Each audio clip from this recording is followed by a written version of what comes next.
What's up, folks? I'm JCO, and this is Rock My World, Episode 3, E2, Bono?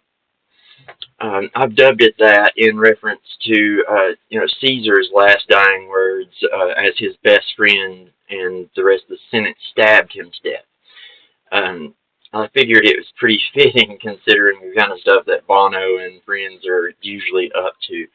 Um, that said, I want to thank you all for being patient with me as I get everything sorted. Obviously, the studio is not finished, and now we have the new widescreen camera, of course. But things are a little hitchy still. But we will work all those bugs out as we go. But again, thank you. Now back to business. Everybody knows Bono is kind of a prick, I guess. Like that to put it about as bluntly as you can. But a lot of people don't touch on the fact that he, like many of the other artists in the industry, has deep ties to the government, the UN, the WEF, and Bill Gates, Bill and Melinda Gates Foundation, and so much else. See, Bono, first got involved with all this kind of stuff right from the beginning. If you remember, what we talked about maybe last weekend was, about Miles Copeland and his son, Miles Copeland III.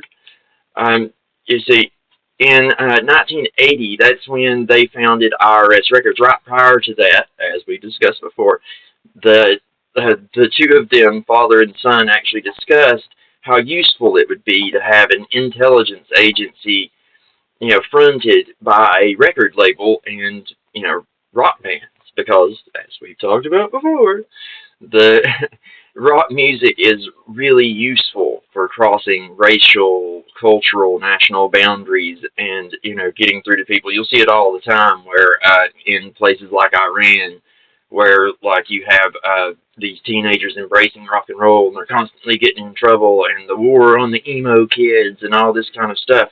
Well, this is all a symptom of that same mechanism of regime change, propaganda, etc.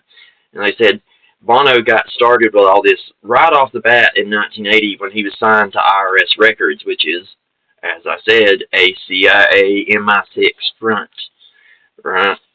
Now, after that, you see him start getting involved with things like Live Aid to help Africa. And if you know anything about philanthropy, philanthropy is something that was invented, the term, the activity, everything, by the Rockefellers and their propaganda teams in order to improve famous, globalist bigwigs, popularity with the public.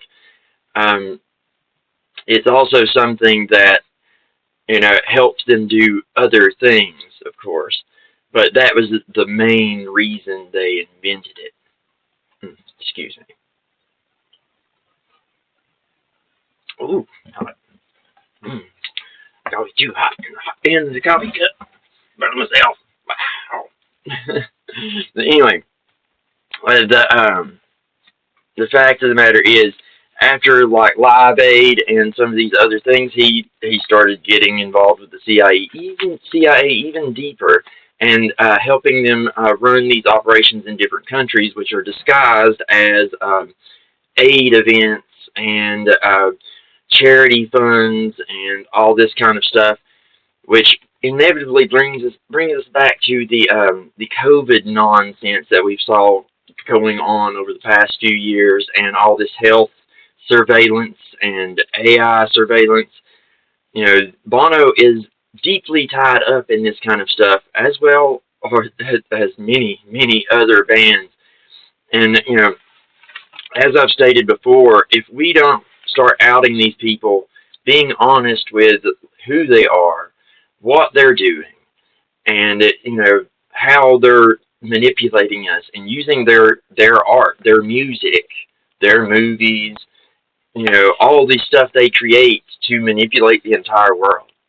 You see, the movies and music that the United States produces, as well as Great Britain, Australia, all the allied countries produce media so that it can be disseminated throughout the world, and it helps sell the Western model for economies and governments, and it works from the youth up.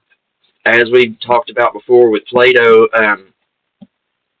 you know, the ancients realized right off the bat how powerful this was, and we, as a society, tend to ignore it. I mean, yeah, you will see, sometimes you'll see these crazy, extreme religious groups will speak out about it, but very rarely do you see anybody in the public like actually take that seriously, and that's partly the whole purpose behind it. A lot of these sectarian churches and temples and all these other like religions throughout the United States, Great Britain, and so on, they're actually fronts for the CIA and MI6 themselves. You can go all the way back to Aleister Crowley, you know, who was an agent for MI6, or the guy behind Scientology, L. Ron Hubbard. He was also connected to military intelligence. So, it's a really important part of the mechanism for how globalism is spread. And, it can help topple entire governments. You'll notice that almost every time that there's something going on where there's a civil war or some kind of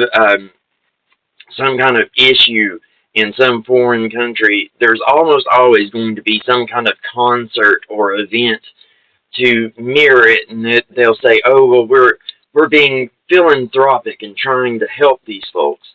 Meanwhile, what it ends up doing is, doing stuff like raising funds to help Bill Gates come and inject the African children with things that, well, allegedly, like, anti-fertility drugs in injections that aren't supposed to be anti-fertility drugs. Those VAXs, as they say.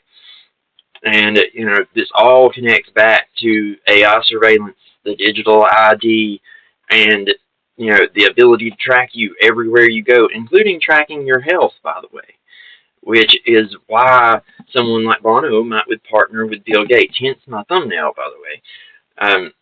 I put them together on purpose because they've become great, great friends over the decades, and most people that have been researching some of this stuff over the past few years are going to know the kind of stuff that Bill Gates is into, and you can pretty well figure that most of his friends are going to be involved with it as well. It's, I hate to be that birds of a feather flock together guy, and validate my mother, but it's true. It's true. Like, you're going to hang out with people that are like you most of the time. Usually, if you find out somebody is, doing something that's way outside your boundary line, you'll stop hanging out with them. Am I correct? Yeah? Yeah?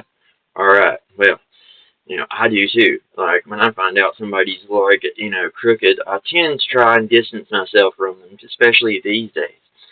And, you can pretty well guarantee that anyone associated with Bill Gates is tied up in this whole globalist push for one world government, 24/7, 365 AI surveillance, putting chips and, tracking devices inside the human body, replacing all of human workers with AI and robots, building a one-world military full of drones that can hunt you down if you try to go against it, and so much other fun stuff that they've been working on. And, all of this stuff you can find in books like Tragedy and Hope,